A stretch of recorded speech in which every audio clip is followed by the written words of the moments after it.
Hello everyone. आज के इस लेक्चर में हम लोग जानेंगे ट्रांसफर ऑफ प्रॉपर्टी एक्ट के अंदर सेक्शन 53A के बारे में। देखिए, ये जो सेक्शन 53A है ये डील करता है डॉक्ट्रिन ऑफ पार्ट परफॉर्मेंस के ऊपर। इस सेक्शन को हम लोग एक इलस्ट्रेशन से समझेंगे। पूरा का पूरा सेक्शन आपको ये समझ में आ जाएगा और आपका कॉन्सेप्ट भी बहुत अच्छे से क्लियर हो जाएगा। ठीक है, देखिए, this section was inserted by 1929 amendment. आइए अब हम लोग अपने इलस्ट्रेशन पे चलते हैं। देखिए, मान लीजिए कि तीन लोग हैं, ए, बी और सी। ये ए का एक घर है, यहां पे हाउस लिखा हुआ है। ये ए का एक मकान है। ए अपने इसी मकान को बेच रहा है, जिसके लिए A is demanding 20 lakh rupees, 20 lakh रुपए मांग रहा है अपने मकान का। B showed interest in buying as house. जब ए को यह पता चला कि बी मेरे इस मकान को खरीदना चाहता है, तो ए ने बी के साथ एक कॉन्ट्रैक्ट किया अपने मकान को बेचने का। बी ने ए को 10 लाख रुपए दे दिया, यानी ए ने बी के साथ एक कॉन्ट्रैक्ट किया, अभी बेचा नहीं है, सिर्फ कॉन्ट्रैक्ट किया है। यह कॉन्ट्रैक्ट रिटर्न में था, उसके साथ साथ यह कॉन्ट्रैक्ट रजिस्टर हो गया। बी ने ए को 10 लाख रुपए दे दिया। जब ए को 10 लाख रुपए मिला, ये कॉन्ट्रैक्ट हो गया, तो ए ने इसी मकान की जो चाबियां थी, जो कीज थी, वो बी को हैंडओवर कर दी। यानी कि ए ने इसी मकान का जो कब्जा है, यहां पे पोजीशन लिखा हुआ है, ये पोजीशन बी को दे दिया। अब बी के पास इस मकान का कब्जा आ गया, पोजीशन आ गया। ठीक, यहां तक चीजें ठीक चल रही थी। उसके बाद लेटर ऑन सी, एक बंदा सी था जो पिक्चर में आया, यानी अब सी आया और उसने ए को आके ये ऑफर दिया कि I am ready to buy this house for 25 lakh rupees. He offered A to buy this house for 25 lakh rupees. When A found out that C is ready to give me 25 lakh rupees of a house of which A demands only 20 lakh rupees, even though B has already paid A 10 lakh rupees, A का क्या हुआ? A की नीयत खराब हो गई। उसने क्या करा? अपने इसी मकान को उठा के सी को बेच दिया। देखिए, यहां पे लिखा हुआ है सोल्ड, बेच दिया। यानी ये सेल एग्जीक्यूट हुई और रजिस्टर हो गई। यहां पे उसने बी के साथ सिर्फ कॉन्ट्रैक्ट किया था, अभी बेचा नहीं था। जो सेल डीड थी वो एग्जीक्यूट होकर रजिस्टर नहीं हुई थी, सिर्फ कॉन्ट्रैक्ट हुआ था कि मैं बेचूंगा। लेकिन जब उसको 25 लाख का ऑफर मिला इसी मकान का, तो उसने उठा के पूरा सी को बेच दिया। अब जब सी जो है इस मकान को खरीद रहा था, तो सी को यह बात पता थी। देखिए, यहां पे लिखा हुआ है नोटिस, नोटिस लिखा हुआ है। नोटिस का मतलब कि सी को यह बात पता थी। क्या बात पता थी? कि there was a contract between A and B in respect to this house. There is a contract where A made a contract with B that A is ready to sell this house to B. यह बात सी को पता थी, इसको notice थी। अब उसके बाद क्या हुआ? ये सी जो है, ये सी आया बी को उसके घर से निकालने के लिए, क्योंकि since he has already taken the position of this house, तो अब बी इस घर में रह रहा था। ये सी आया इसको निकालने के लिए कि now I have become the owner of this house. अब मैं ओनर बन गया हूं। और अगर आप लीगली देखिए, कानूनी नजर से अगर आप देखिए, तो वाकई में ये अब मालिक बन गया है। मालिक बन गया और इसके पास अब तो पूरी राइट होनी चाहिए इसको निकालने की। घर से निकाल सकता है क्योंकि अब वो मालिक बन चुका है। अब यहां पे सी बेचारा क्या करता? अब उस जगह पे, ऐसी सिचुएशन पे सी क्या कर सकता है? सी जो है इसी सेक्शन 53A यानी डॉक्ट्रिन ऑफ पार्ट परफॉर्मेंस, यानी सेक्शन 53A ऑफ टीपीए की प्रोटेक्शन ले सकता है। इस प्रोटेक्शन से क्या होगा? इस प्रोटेक्शन से यह होगा कि सी जो है अपना कब्जा इसी मकान में मेंटेन रख सकता है। तो यानी बी को अब ना ए निकाल सकता है ना सी निकाल सकता है। यानी बी को अब जब ये निकालने आएगा सी, तो वो निकाल नहीं सकता है। क्यों? क्योंकि यहां पे बी के पास प्रोटेक्शन है सेक्शन 53A। यही जो सेक्शन हम लोग कवर कर रहे हैं, इसकी प्रोटेक्शन है। इसके अलावा यहां पे बी के पास और क्या क्या रेमेडी है? देखिए, एक तो 53A की प्रोटेक्शन है, अगर सारी शर्तें पूरी हो जाती है 53A की। उसके साथ साथ बी जो है इंजंक्शन भी ले सकता है कोर्ट से, अगर उसको कोई निकालने की कोशिश करता है। अगर मान लीजिए कि सी जो है, ये सी मान लीजिए या ए जो है बी के साथ जबरदस्ती करते हैं घर से निकालने के लिए, जबरदस्ती डिस्पोजेस कर देते हैं, तो उस जगह पे बी जो है section 6 of specific relief act की रेमेडी होगी इसके पास। उसके साथ साथ अगर मान लीजिए कि यहां पे ए ने बी के साथ कॉन्ट्रैक्ट करके तोड़ दिया, मान लीजिए बेचा नहीं था सी को, सिर्फ कॉन्ट्रैक्ट किया, तोड़ दिया, तो उस जगह पे बी के पास स्पेसिफिक परफॉर्मेंस ऑफ कॉन्ट्रैक्ट यानी एसआरए के अंदर जो है बी कोर्ट जा सकता है इस कॉन्ट्रैक्ट के एनफोर्समेंट के लिए। तो आई होप कि आप लोगों को इतना समझ में आ गया होगा कि ये सेक्शन 53 ए जो है किस तरह की प्रोटेक्शन देता है। अब देखिए इसके अंदर एक चीज आप समझ लीजिए कि यहां पे जो बी की ये जो राइट है, ये राइट है, इसका नेचर क्या? पहली चीज, बी की राइट में यहां पे बी को कोई टाइटल नहीं मिल रहा है, प्रॉपर्टी में उसका कोई हक नहीं है अभी। सिर्फ क्या है कि वो अपने कब्जे को मेंटेन कर सकता है, वो भी कब? अगर इसको कब्जा मिल गया हो। अगर मान लीजिए कब्जा नहीं मिला है, अगर कब्जा नहीं मिला है तो with the help of section 53 ए वो कब्जा नहीं ले सकता है। तो इसका मतलब कि ये 53 A it is a passive equity, it is not an active equity. ये पैसिव इक्विटी है, यानी कि आप इसमें कब्जा डिफेंड कर सकते हो लेकिन सूट फाइल करके कब्जा हासिल नहीं कर सकते हो। तो यानी यही चीज इंडियन लॉ को इंग्लिश लॉ से अलग करती है। इंग्लिश लॉ के अंदर क्या है कि ये पैसिव इक्विटी भी है और एक्टिव इक्विटी भी है।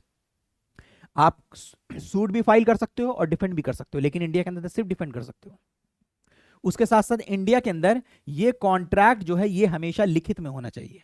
इंग्लिश लॉ के अंदर क्या है, ओरली भी हो सकता है, लिखित भी हो सकता है। उसके साथ साथ एक बहुत अहम चीज यहां पे जानने वाली है, वो ये है कि ये जो यहां पे कॉन्ट्रैक्ट की बात करी गई है, सबसे पहली चीज कि ये कॉन्ट्रैक्ट वैलिड कॉन्ट्रैक्ट होना चाहिए। दूसरी चीज यहां पे ट्रांसफर ऑफ प्रॉपर्टी का कॉन्ट्रैक्ट होना चाहिए। ट्रांसफर ऑफ प्रॉपर्टी यानी जिसमें प्रॉपर्टी को ट्रांसफर किया जाए विद कंसिडरेशन, जैसे सेल, जैसे लीज, जैसे यूज ऑफ फ्रैक्चरी मॉर्गेज। गिफ्ट नहीं आएगा क्योंकि गिफ्ट में कंसिडरेशन नहीं होता है। अब ये याद रखिएगा कि ये जो कॉन्ट्रैक्ट है 2001 के अमेंडमेंट से पहले ये कॉन्ट्रैक्ट अगर खाली रिटर्न में भी था तो सफिशिएंट था 53 ए की प्रोटेक्शन के लिए। लेकिन अब क्या हो गया है कि 2001 के बाद से खास करके 24/9/2001 इस तारीख या इसके बाद के जितने भी कॉन्ट्रैक्ट होंगे उनका रजिस्ट्रेशन होना जरूरी है इंडियन रजिस्ट्रेशन एक्ट के हिसाब से।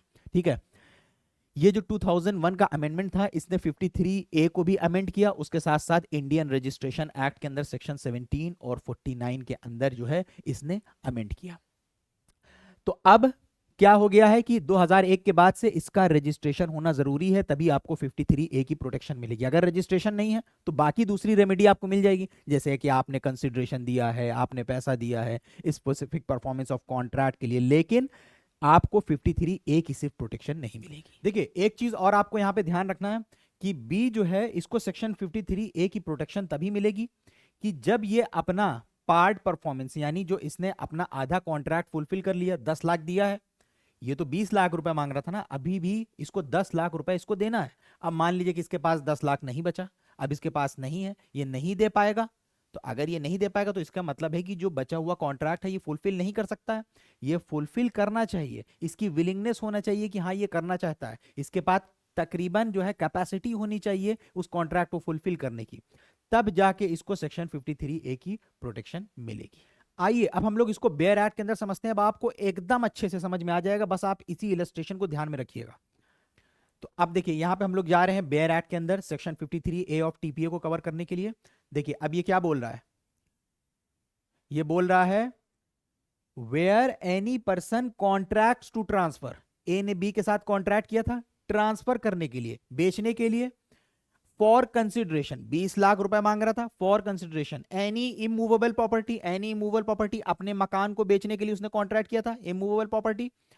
आगे क्या लिखा हुआ है इसके अंदर, by writing signed by him और ऑन हिज बिहाफ, उसने रिटर्न में किया था, उसका रजिस्ट्रेशन भी कर लिया था।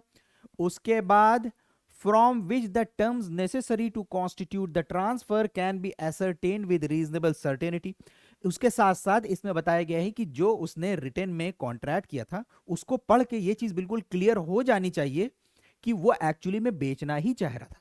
तो रीजनेबल सर्टेनिटी से ये चीज पता किया जा सके कि वो वाकई में प्रॉपर्टी ट्रांसफर करना चाह रहा था, यानी ऐसे नहीं कुछ एम्बिग्विटी होनी चाहिए, कंफ्यूजन होनी चाहिए कि बेचना चाह रहा था कि क्या करना चाह रहा था। ठीक है, ये चीज कह रही है। आगे देखिए, एंड द ट्रांसफरी हैज, और जो बी था transferee has in part performance of the contract taken possession of the property, उसने ए के मकान का कब्जा हासिल कर लिया था और एनी पार्ट देयर ऑफ और the transferee being already in position, या मान लीजिए कि उस मकान में वो पहले से रह रहा था तो वो उसी के अंदर रहने लग गया। In pursuance to the contract continues in position in part performance of the contract and has done some act in furtherance of the contract and the transferee has performed or is willing to perform his part of the contract।